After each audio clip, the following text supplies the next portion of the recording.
Azerbaijan is situated just between west and east, and it's on the line that separates Europe and Asia.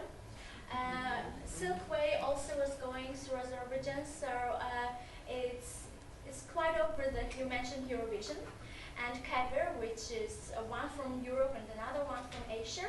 Our culture combines Western and Eastern cultures together with Islamic culture as well. So we'll start from Eurovision, as you mentioned it, and after that I'll talk about our history and geography. So Azerbaijan began its Eurovision history in 2008. So the first explorers were in Eurovision were Elnur and Samir, and their first song was called Day After Day. So the way was hard but successful. They were the first who present Azerbaijan in Eurovision. In Moscow, there was Ayset and Arash,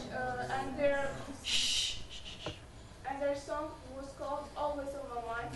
So they won the third place in Moscow. So they are always on my mind, always in our minds. And Drip Drop in Oslo, it's Safura Alizadeh, and her song was also called Drip Drop, and she won the fourth place in Eurovision. By the same surname with Nergis. Yeah. Alizadeh is a common surname in Azerbaijan, but I haven't got any relationship with Safura, so.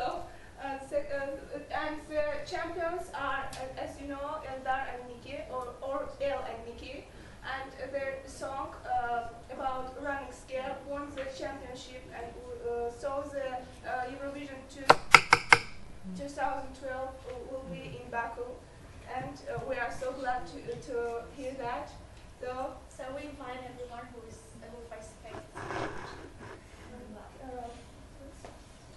I'll start with the history of our country because as it's known for only Eurovision and something modern, we should tell you about what's ancient in Azerbaijan.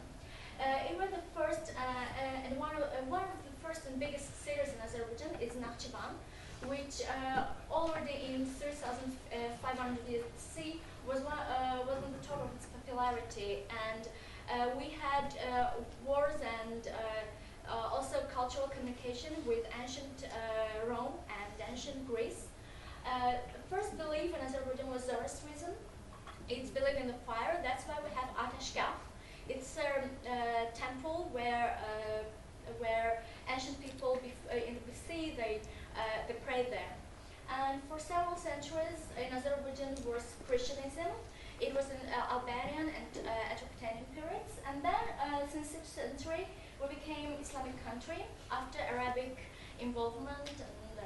And during the 20th century we were in the Soviet Union, and in 1991, when I was born, by the way, we gained independence. So I'm just advocating my country. Geography. We are located where Caucasus Mountains, and it's like here. It's Caspian Sea, Russia on the north, Georgia, Armenia, Turkey, and Iran.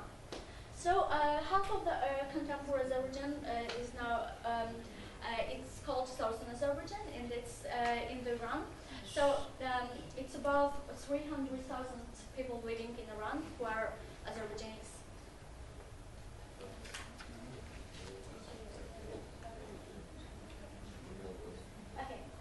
And science and literature. We have a lot of scientists and poets, musicians, but I just wrote the most famous ones. It's Nasruddin Tusi. He learned astronomy and mathematics in 13th century. In Nizami, he was poet. He's known for his Hamsam, 5 books.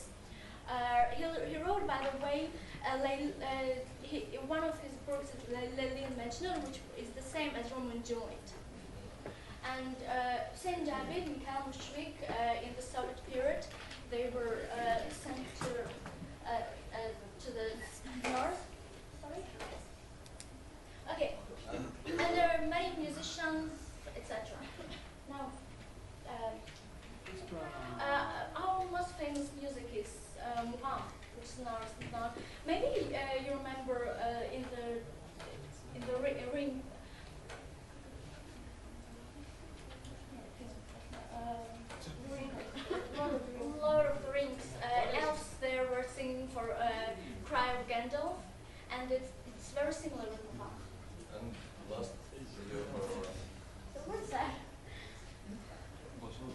We have very little time and we have about 20 more countries to go through. So if you can just cut this It was down a the little first democratic country in the Islamic world. We had women's rights even before Western countries like the United Kingdom and United States.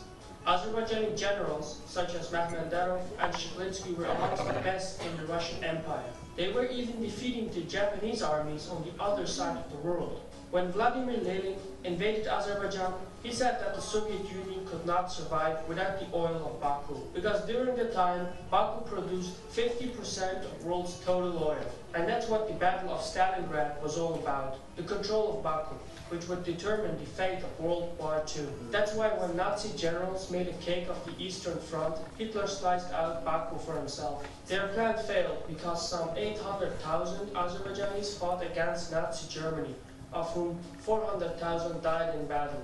That's almost as much as US deaths during World War II. But keep in mind that Azerbaijan was just a tiny nation of 3 million people. Our scientists such as Karim Karimov were one of the founders of the Soviet space program. This is the man responsible for putting Sputnik in orbit and even the first man in space. Then there are Azerbaijani astronauts like Musa. No, we are very short of who time. had the record Okay, of one lowest thing time in please, space. refrain from telling the history of the country.